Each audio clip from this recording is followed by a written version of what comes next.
Hey, it's your girl, Simply Anna, and I'm back with another one.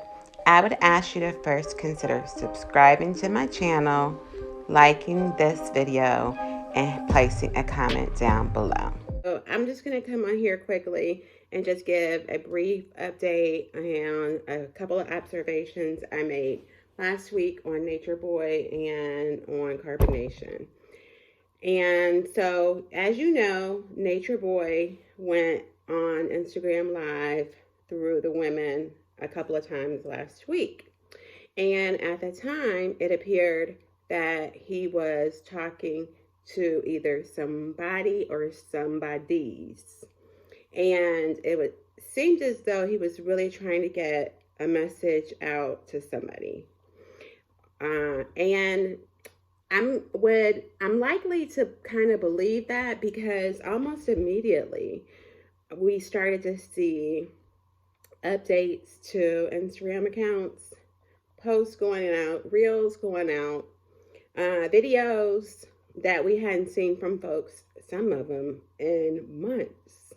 I don't think we've seen anything from Juju in a few months. And all of a sudden, bam, here he is the very next day, almost like I said, immediately. He is updating his Instagram with Carbonation Propaganda. And some talk on the internet that Zoka may have had left Carbonation and maybe had gone back home. But in the only way that Nature Boy can do it, he decided that he would expose Zoka and let everybody know she hasn't gone anywhere. She's completely still nicely put. You can read the comments, and then and Zoka, you could, Face, you could compose the music. However, if you think about it, we didn't see anybody because they had the little shrine set up, but we didn't. I could hear Malia, also Aya, but I didn't hear Zoka at all. So it could have been just like completely like all cap from Nature Boy saying Zoka turned down the music, because anybody could have did that, but I didn't hear her at all. Didn't even see her in the chat. If you recall, Efru was in the chat, but didn't see Zoka at all. So didn't hear her, didn't see her. So she may be there, she may not. But I've learned anything is possible. That don't always take things at face value. That you just never know. And so I just kind of just go with the flow. So who knows? But the one thing that I did find peculiar is that I have not seen anything from True. I've not seen a video. I've not seen a live. Now, I have to be honest, I have not been on Vigo because, quite frankly, I just don't like the app that much. But so if he's been on Vigo, I haven't seen him. I know he had been going live on his Instagram in his car. And I think that account is no longer even active. The one that he was going live on in his car. Now, he does have one other account that hasn't had anything posted since, I think, like April. But I hadn't seen True. So if you have seen or heard from True or seen anything of True, put it down below in the comments, because, like, I haven't seen him. And I find that very peculiar. Now, there's been people that we haven't heard from in months, like Jax. I mean, he's probably out living his best life right now because we haven't seen or heard from him since, I think, maybe once or twice since he left. But other than that, I don't think I've heard from him at all. Like I said, if you've seen or heard of him or heard from True, put it down below. Okay, so the next item, the eviction. Let's talk a little bit about that. So, are they still at, that Arbor Chase Drive address? Are they still living there? And I'm going to say it's possible because the landlord did win the case. The judge did file or find in favor of the landlord. However, needed to get that writ of possession signed by the judge. They could then take that to the sheriff, and then they would schedule what they call the put out or the set out date. Now, they don't tell anybody what that date is because obviously, for protection of the landlord and the sheriff's office, they just don't release that kind of information. But once the writ of possession is signed by the judge, it is filed with the clerk's office. And I did verify there has been no writ of possession signed by the judge, filed with the clerk. Now, what that could mean is maybe they left on their own. They did have a week from the time that they got the decision from the judge till the day that he was able to get the writ of possession signed. So it's very possible that they could have decided just to go ahead and move out.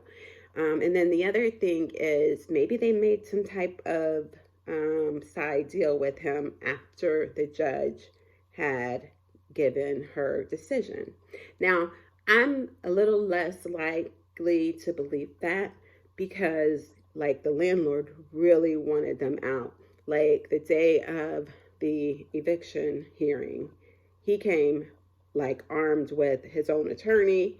Like, he was not on any more delays. He wanted to get the eviction done and over with.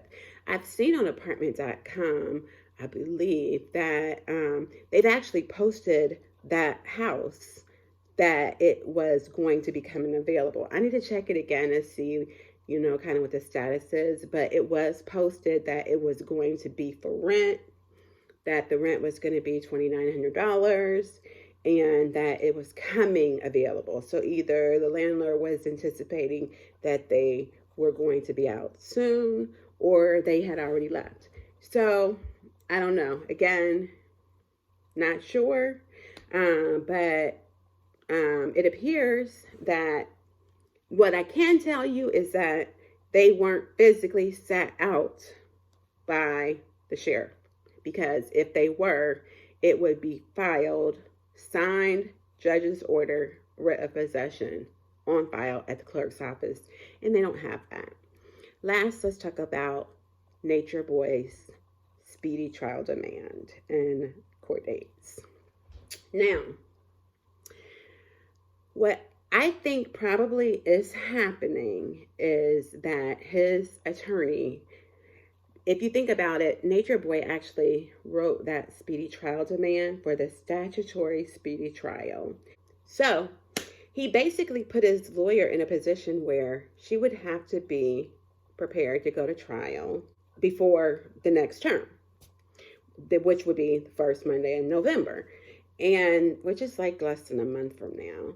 And so I'm sure what I think is probably happening is she's probably talking to him behind the scenes and telling him it's not a good decision.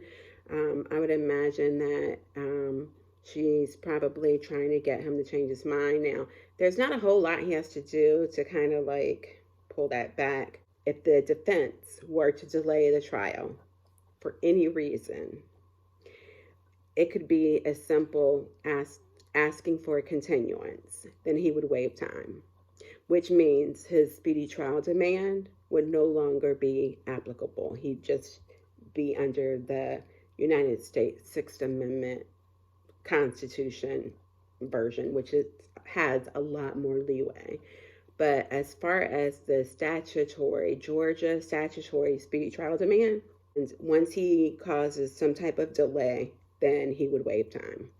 So we'll see how it all pans out. I haven't seen anything on the clerk's website, but I'm sure the prosecution took it very seriously. My thought is that his attorney is probably, just because she wasn't on board yet before she wasn't on board when he wrote the letter or when he mailed it. Like, he was in a odd kind of space where he was kind of on his own. And so, like I said, I don't know what's happening. obviously, but I can only assume that she's trying to talk to him behind the scenes. So we'll see what happens. Thank you all for your continued support. It means so very much to me. And I just want to say thank you. Thank you for continuing to support me. And I appreciate it very much. So, again, until the next one, you guys stay blessed.